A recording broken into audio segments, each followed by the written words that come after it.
Hello friends, नमस्कार and welcome to समाधान। साथियों, उम्मीद है कि आप सब अच्छे होंगे और साथ ही साथ आपकी स्टडी भी अच्छे से चल रही होगी। साथियों, जैसा कि CGL4 का नोटिफिकेशन ऑलरेडी रिलीज कर दिया गया है और इसके रिगार्डिंग हमने आपको कन्फर्मेशन भी दिया था। और इसमें डॉक्यूमेंट्स क्या क्या लगेगा, क्योंकि देखिए इस बार काफ़ी आयोग स्ट्रिक्टली नोटिफिकेशन में मेंशन की है कि अगर कोई भी आपका गलती होता है, त्रुटि होता है, तो उसका जिम्मेवार आप होंगे। आपको दोबारा कोई मौका नहीं दिया जाएगा और उसका सीधा इफेक्ट आपके कैंडिडेचर पे पड़ेगा। तो उसके रिगार्डिंग हमने कौन कौन से डॉक्यूमेंट्स चाहिए वो सारा चीज़ हमने आपको बताया है। तो उस वीडियो को नहीं देखे हैं तो जाइए उसको देख लीजिए, जिससे कि आपका जो 18 से फॉर्म शुरू होने वाला है तो कोई गलती ना हो। क्योंकि देखिए शायद ये वैकेंसी आपके लिए अंतिम होगी, क्योंकि एक तो ये वैकेंसी रेगुलर आती नहीं है और अभी के फ़िलहाल हिसाब से देखें तो जितना स्ट्रेंथ है, टोटल स्ट्रेंथ की वैकेंसी कंप्लीट होने जा रही है, खासकर कि ASO पोस्ट की। अब देखिए बहुत सारे अभ्यर्थियों का इसमें कन्फ्यूजन है कि सर जो जितने भी इसमें पोस्ट निकले हैं CGL4 की, तो उसमें पोस्ट वाइज जो अलग अलग पोस्ट दिया गया है उसमें किसके लिए कौन सा क्वालिफिकेशन चाहिए और सब्सिडरी उसके लिए चाहिए या ऑनर्स पेपर उसमें चाहिए। तो पूरी यहाँ पे कन्फ्यूजन आपका इस वीडियो को देखने के बाद दूर हो जाएगा कि किस में सब्सिडरी अलाउ किया गया है और किस में सब्सिडरी अलाउ नहीं किया गया है, किस पोस्ट के लिए आपको ऑनर्स पेपर चाहिए। जैसे कि यहाँ पे देखिएगा तो नोटिफिकेशन हम आपके सामने दिखा रहे हैं। बिहार कर्मचारी चयन आयोग स्नातक स्तरीय पदों पर नियुक्ति हेतु आयोजित की जाने वाली चतुर्थ स्नातक स्तरीय संयुक्त प्रतियोगिता परीक्षा विज्ञापन संख्या 05/2025। देखिए जितनी इंतजार आप किए हैं इस भर्ती के लिए, उतना ही आपको सारी चीज़ों को सावधानीपूर्वक ध्यान से देख करके करना है। चाहे आप फॉर्म भर रहे हो तो उसमें सारे डॉक्यूमेंट्स को लेकर के हो, या आपका जो भी इन्फॉर्मेशन है, क्योंकि ये वैकेंसी आपका बार बार नहीं मिलती है। इसमें आपका आवेदन 18 अगस्त से शुरू होगा और 17 सितंबर तक आपका आवेदन लिया जाएगा। देखिए पहली चीज़ जो आपका सबसे बड़ा कन्फ्यूजन है पासिंग डेट को लेकर के, कि क्या इसका कोई कट ऑफ है पासिंग डेट का।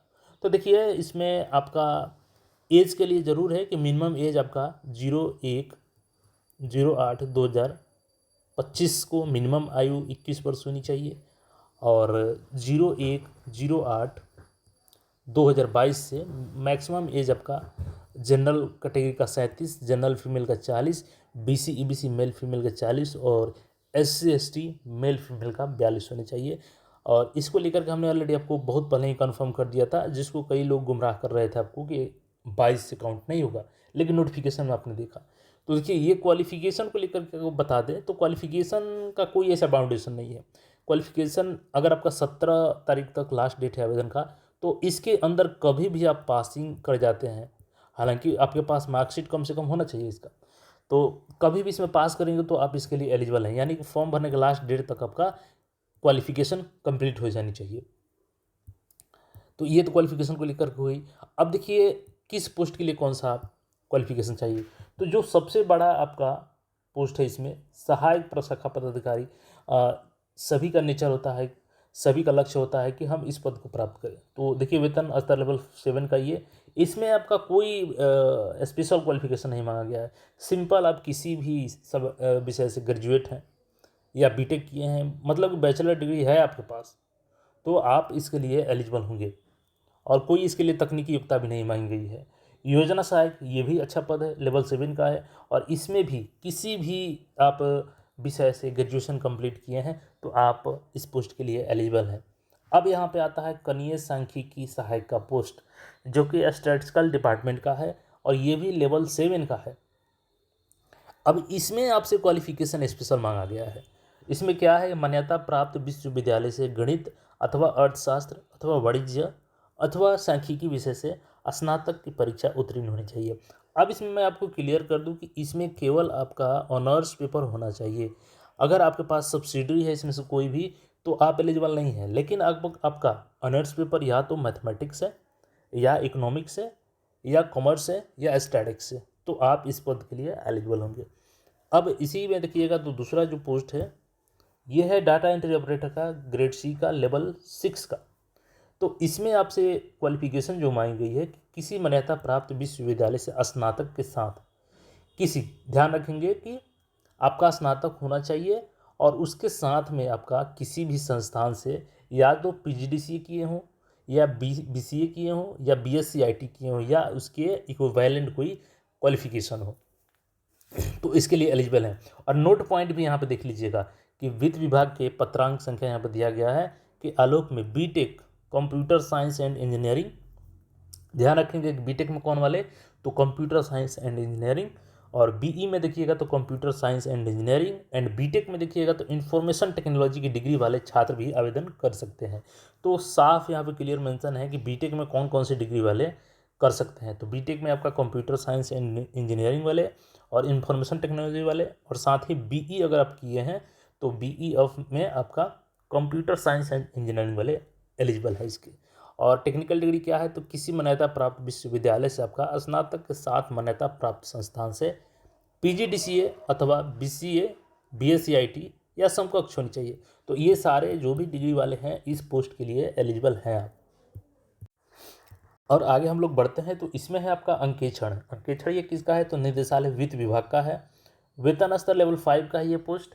और इसमें क्वालिफिकेशन की हम लोग बात करें तो देखिए इसमें आपका वाणिज्य हो गया, कॉमर्स हो गया, अर्थशास्त्र इकोनॉमिक्स हो गया, सांख्यिकी हो गया, आपका स्टैटिक्स हो गया, और गणित हो गया, आपका मैथमेटिक्स हो गया, में से किसी एक विषय से मान्यता प्राप्त विश्वविद्यालय से स्नातक की डिग्री होनी चाहिए।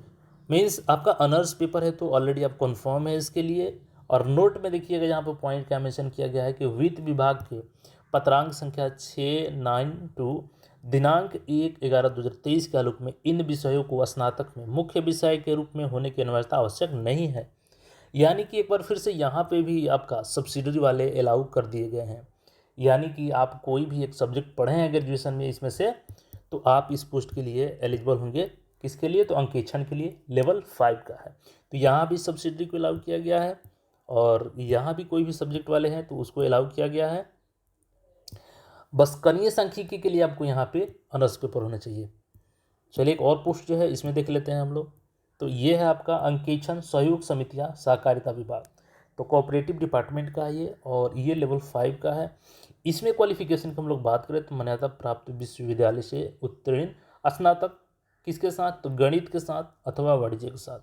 अब यहाँ पे देखिएगा तो जो सहयोग समिति का अंकेक्षण है ये भी लेवल 5 का है, बट यहाँ पे जिनको अलाउ किया गया है तो वो केवल मैथमेटिक्स को किया गया है और कॉमर्स वालों को किया गया है। यानी कि आपका यहाँ पे ऑनर्स पेपर होने चाहिए।